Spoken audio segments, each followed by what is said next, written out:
hello everyone. I am not Lee. Who are you not? I am Carrie. You are, but who are you not? I'm not Star. That's true. You're not Star. My name's Connor. This is my dad. I'll call him Father Okay. for the purposes of this podcast. Sounds fair. Lee is not here. Lee asked us to take a moment of silence at the beginning of the podcast in honor of him. And so we'll start. Nothing makes for a better podcast than silence. So I figured we'd start there. All right, that's enough of that. So what are you doing here today, Carrie? I am here because we're talking about our recent mission trip to Mexico. That's wonderful. You all, if you were here on Sunday, saw the recap video for this trip already, so you might have an idea. But we wanted to take the podcast this week and talk a little bit more about what that trip was, why we did it, and if you wanted to go on this trip next year, we plan to take another team. So you and Mom have been connected with Oak Life for a long, long time. How did you guys get connected with Oak Life? What is Oak Life? What do they do? Tell us a little bit about that. All right. So back in 2016, so 10 years ago, we took our small group down to this part of the world, Chapala, Mexico.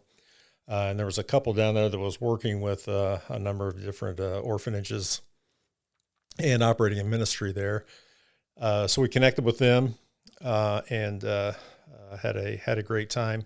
While we were there, we met at this orphanage called Love in Action. We met a young man named Cameron Talbot. And Cameron was actually working at the orphanage Love in Action, but we did not know at the time, but he was experiencing some burnout even at a very young age, in his early 20s. So 2 years later, then 2018, Cameron and his wife Eden were sitting in our living room telling us about their new vision for what they wanted to do, and they wanted to start a ministry called Oak Life. That was to be a school of orphan care, and their goal was to provide tools to those providing orphan care so that they would not experience burnout like he had. So they took a curriculum that had been developed, and they did some customizing of it, and they put some of the principles into play there at Love in Action, where Cameron's mother-in-law directed the orphanage.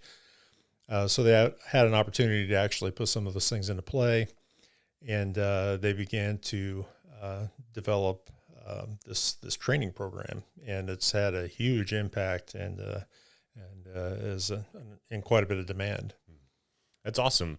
There seems to be a really significant gap between the academic study of child care and child psychology and trauma-based responses and attachment issues and all that stuff. There's a lot of research out there at an academic level, but there's a pretty big separation between those studies and that research and the actual boots on the ground child care workers in these orphanages working with traumatized children.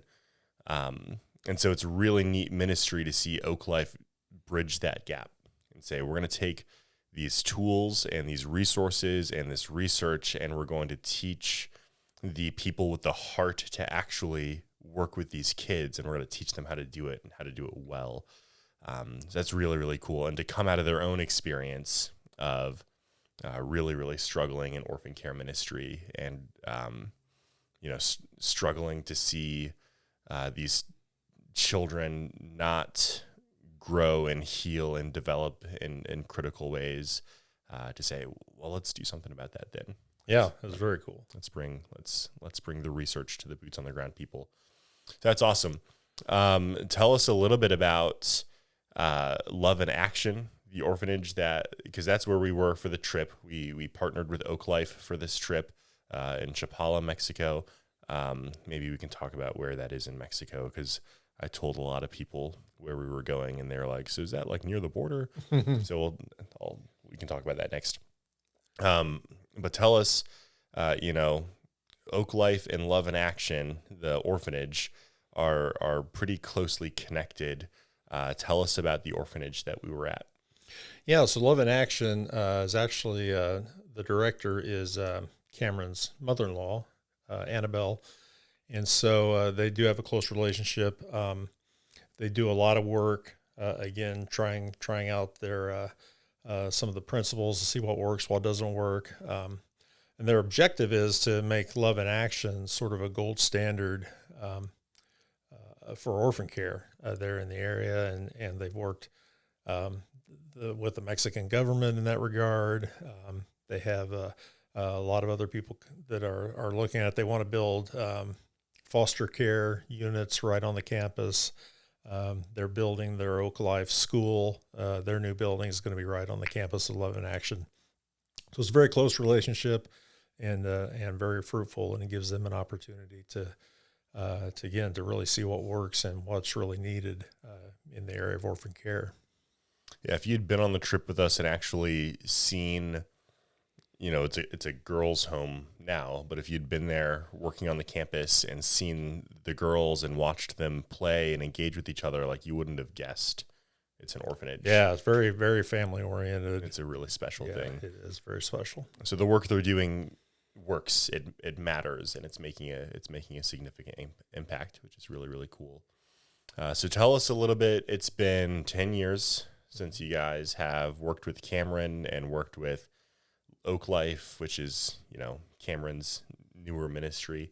It's been 10 years since you've been to Love in Action. Tell us a little bit about the difference between your first trip and now, and maybe what was something that was impactful about this latest trip. Yeah, 10 years ago, it was a great trip, and we got to see and experience a lot of different orphan care situations and homes. I think what was different this time, I mentioned that Cameron and Eden sat in our living room and shared with us about their vision. It was even hard then to get a feel for the breadth of the vision that they had. But to actually see that in play now, and to see what they've done with that and the impact it's having. I mean, they spoke of having a recent Zoom call with orphan care providers, and I think I got this right. I believe there were 100 people on the call, and excuse me, representing 4 Latin American countries. So having a huge impact in that part of the world, and it's getting beyond even Latin America. So I think that was the most amazing thing to me about this trip, was to get a feel for how big their vision was and what they're doing with it. That's awesome. So on that trip, I don't know, when people think about like an orphan care mission trip, we're going to go for a week to an orphanage somewhere else in the world. Usually what they think about is, we're going to go and hold babies and cry and come home. And it's going to be really impactful for our team and not for anyone else. So tell us a little bit about, that's not what we did. What did we do there, and why? What was the heart behind the work that we were doing? Yeah, I mean, one of the things that Oak Life is extremely focused on is protecting the youth that are part of this orphan care and at Love in Action. So they're very interested in sustainable missions, things where we can have an impact over a much longer period of time than what you described. So what we did was our project was renovating a meeting area, an outdoor meeting area that was part of Love in Action, but it's also a critical part of the Oak Life work as well, because they meet all kinds of people there. They meet with some of these girls have parents, and they meet with the parents there in the this meeting area. They meet with donors. They meet with people coming in to work with Oak Life for summer work and that sort of thing. So a very important area that we were involved with renovating. So that's awesome. I think there's something to be said about doing a trip like this, and the work we're doing it's not about us, right? We're not the heroes of the story. We're not the heroes of the ministry. We're going and we're partnering with people who are already doing the work, right? We're going not to hold babies and feel good about ourselves and go back home. We're going to champion the orphan care workers who were there long before we got there and who are going to be there long after we leave. And so we get to step in, stand in the gap, serve them, love them, care for them, support them so that they can keep loving these girls long after we're gone. So I think that there's something really, really special about that. Yeah. And one of the nice things about, exposing people to this kind of ministry is, some people are going to get excited about it and want to get involved in supporting them on a regular basis. And I think that's great. I really encourage that. So absolutely.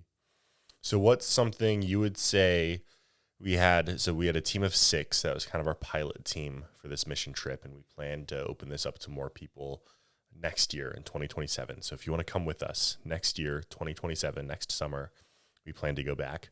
What would you say? We had 4 again, of that team, 4 young adults, and then you and mom. Mm-hmm. What would you say to someone your age who is excited about that ministry but doesn't know if that kind of work is still something that they can do, if they would be helpful or a burden? What would you say to someone who is excited about that ministry but doesn't know if a mission trip is right for them? Yeah, I would say there's room for all ages, even at my advanced age. It was good to it was You're good like to be 70 there. Now, right? Yeah, I was sneaking up on it. Yeah. So it's there are certain things that I can't do or shouldn't do, and so you have to be respectful of that. But one of the unexpected things for me was just actually being there. Star and I being there was an encouragement to some of the younger folks who were part of Oak Life. So that was that was kind of cool, even if we aren't able to lift or do quite as much as some of the younger folks.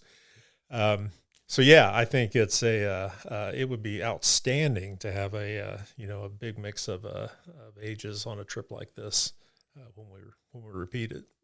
That's the hope. So come with us next year. We'd love to have you.